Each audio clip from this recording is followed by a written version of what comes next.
శంకరన్న, ఈ సభకు హాజరైనటువంటి రాజన్న, బిచ్చన్న, కామ్రేడ్స్ అందరికీ విప్లవ ధన్యవాదాలు తెలియజేస్తూ, ఇప్పుడే రాజన్న చెప్పిండు, భారత విప్లవోద్యమంలో నవంబర్ మాసానికి ఒక ప్రత్యేకమైనటువంటి స్థానాన్ని కల్పించబడి చరిత్ర పేజీలో లిఖించబడి ఉందని.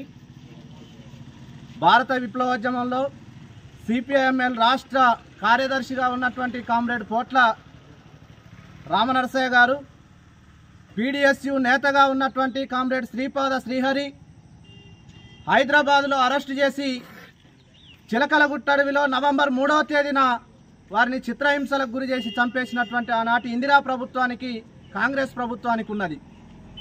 అదేవిధంగా నవంబర్ 5వ తారీఖు నాడు ఎమ్మెల్సీగా ఉన్నటువంటి ఉపాధ్యాయుడు నీలం రామచంద్రయ్య గారు, విప్లవ ఉపాధ్యాయుడు, పీడిఎస్యు నిర్మాతగా ఉన్నటువంటి కామ్రేడ్ జంపాల చంద్రశేఖర్ ప్రసాద్ని నవంబర్ 5వ తారీఖు నాడు ఇక్కడే ఇల్లందులో ఉన్నటువంటి చీకటిగల్ల అడవిలో కాల్చి చంపేసినటువంటి చరిత్ర కాంగ్రెస్ ప్రభుత్వానికి ఉన్నది.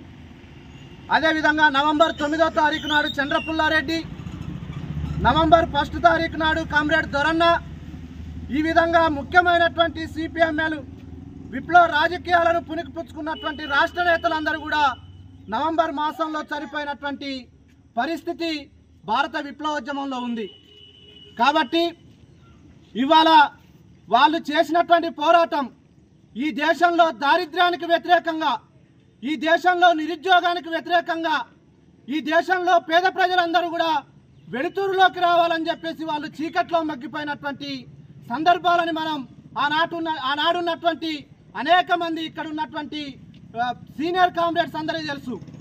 మేము చరిత్రని చదివి తెలుసుకున్న ఇక్కడ ఉన్నటువంటి కామ్రేడ్స్ అందరూ కూడా అక్కడ ప్రత్యక్షమైనటువంటి అనుభవాలతోని ఆనాటి పరిస్థితులు ఏ విధంగా ఉన్నాయో మనందరికీ తెలిసినటువంటి పరిస్థితి.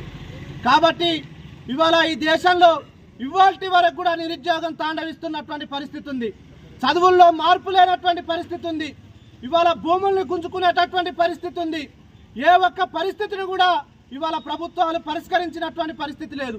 కానీ కమ్యూనిస్టు విప్లవకారుల నేతృత్వంలో సకల సమస్యలకు పరిష్కారం అయ్యేటటువంటి భూమిని పేద ప్రజలకు పంచిపెట్టినటువంటి చరిత్ర ఇవాళ విప్లవకారులకు ఉన్నదని చెప్పేసి మనం గుర్తు చేసుకోవాల్సినటువంటి అవసరం ఉంది.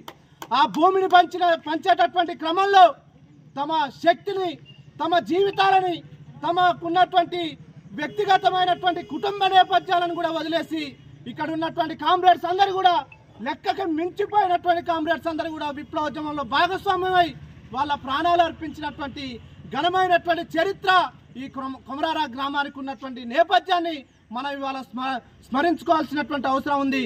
ఇవాళ ఈ రోజుతో మాత్రమే కాదు, ప్రతి క్షణంలో పాలక ప్రభుత్వాలు మన మీద దాడులు చేస్తూ ఉన్నాయి.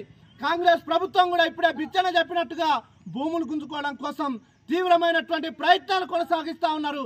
ఆ భూములు పోతే ఈ గ్రామంలో మళ్ళీ పేద ప్రజలు 50 ఏళ్ళ వెనక్కిపోయేటటువంటి ఒక ప్రమాదకరమైనటువంటి పరిస్థితి ఉంది. కాబట్టి భూముల కోసం, అదేవిధంగా సమస్యల పరిష్కారం కోసం పోరాటాలకు సిద్ధం కావాలని చెప్పేసి మీ అందరికీ తెలియజేస్తూ, ఈ అవకాశం ఇచ్చిన మీ అందరికీ లాల్సలను తెలియజేస్తూ నేను ముగిస్తా ఉన్నాను.